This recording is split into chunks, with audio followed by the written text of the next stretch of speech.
கொள்ளல் மேலி கொள்ளல் வண்ணன் புண்டரீகாட்சன்.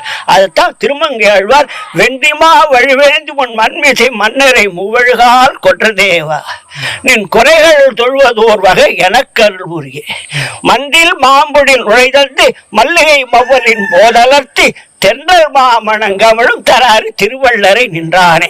இயற்கை அப்படியே ரசிச்சு பாடியிருக்கேன். தென்றல் மாமழுந்தரும் திருவள்ளரை.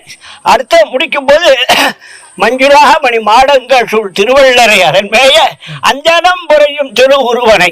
அஞ்சனம் மை பெருமாள் எப்பவும் கருமையில தான் இருப்பா. அதெல்லாம் கருமை நிற கண்ணா அப்படின்னு. மஞ்சுளா மணி மாடங்கள் சூழ் திருவள்ளரை அரண்மேய அஞ்சனம் புறையும் திரு உருவனை ஆதியை அமுதத்தை. ஆதி திருவள்ளரை ஆதி அமுதத்தை நஞ்சுளாவே வேல் வரவன் கலிகண்டி சொல் ஐயிரண்டும். நஞ்சுளா அந்த வேல் எப்போ இதாக இருக்கும் திருமங்கையாள நஞ்சுளாவே வேல்வன் கலிகண்டி சொல்